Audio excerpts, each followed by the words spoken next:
I had to tell myself, let me get on one more for the week's up, because I like how y'all was vibing in that last video. I dropped these joints based off of y'all energy, so let's get into it. Now tonight, we're gonna take it to the D. It been a minute, let's get into a turf war. Now, this was more than just a turf war, it was a revolution, and it nearly split the streets of Detroit into two. Detroit in the late 70s and early 80s was a hustler's playground, if you had heart, muscle, and a plan. The original blueprint came from YBI, Young Boys Incorporated, with the key players. You had Bush Jones, Wonderful Wayne, Raymond Baby Ray Peoples, and Mark Big Block Marshall.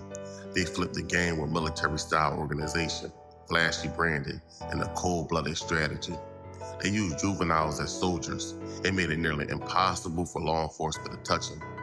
They were ghosts on the books, millionaires in the streets, but every king's reign invites a challenger. In the 1980s, that challenge came in the form of Leroy Gun Buttram and his brother Walter. Their gang, Pony Down, wasn't just inspired by YBI, they were molded from his blueprint. You had people around yelling out Pony Down, and people was looking around like they ain't know what the hell they was talking about. See, in the game of the streets, timing is everything. While some chase power, others wait patiently for power to fail. That's exactly what Leroy Gun Buttram did, as he made one of his boldest and smartest plays in Detroit's drug game. Moving in on YBI at their most vulnerable moment, he studied how YBI operated. He watched where their lieutenants were getting picked off. He saw the distrust growing in the ranks and how corner boys were going independent. That's where he saw the opening. From the jump, Gun was aggressive. He moved his crew right into YBI territory on the west side, not to blend in, but to take over. Pony Down or pack up and leave town. Spray painted on walls, doors, mailboxes, even cars. YBI posters were torn down. Colorful flyers pushed new dope brands, Devil's Dust, GQ, Papa Smurf. By mid-1980, the streets were flooded with adolescent pushers. Same formula, same style, different flag. Detroit had never seen anything like it.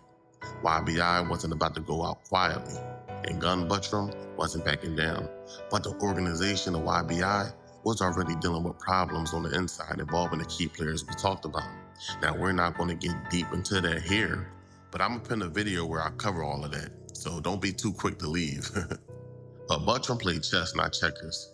At the beginning, instead of beefing with YBI head on, he recruited some of the younger soldiers that was unhappy, who wasn't getting paid right, or was just tired of being pawns. He offered them more money, more control, and more respect.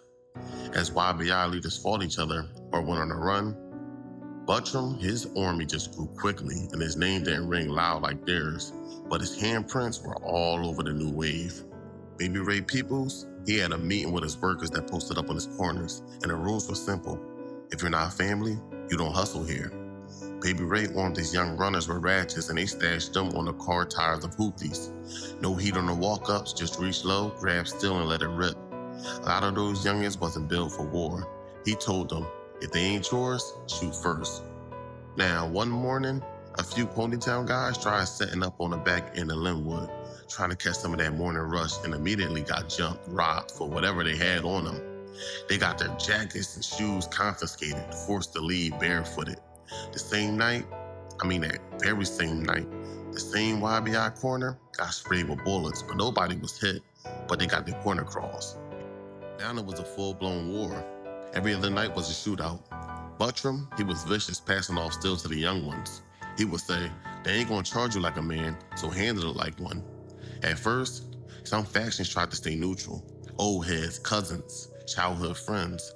They didn't want to pick sides, but the deeper it got, the harder it was to stay out of it.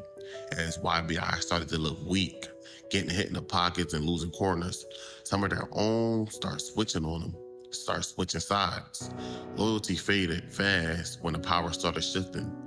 Pony Down wasn't playing, man. They'd drive right up on YBI blocks and let it off, spraying corners without warning. No conversations, no negotiations. And the crazy part, they were putting guns in the hands of kids, 12, 13 years old, telling them to go to war. It wasn't just about money anymore. It was about pride, power, pain. The city was caught in a storm, and the rules, man, they no longer applied. But what started as a cold war turned hot in late 1982, and it got bloody. The feds had YBI in a chokehold, indictments flying, kingpins falling, leaders fighting. Pony Down saw weakness and he struck. But YBI's A-team, man, they ambushed Pony Down, pulled triggers. They came through spraying them. One dead, 2 wounded, but retaliation came fast.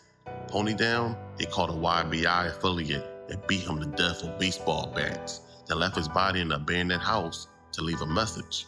And let me remind y'all the type of people that was involved in this shit. You had boys that weren't old enough to drive, but they was doing drive-bys on bikes.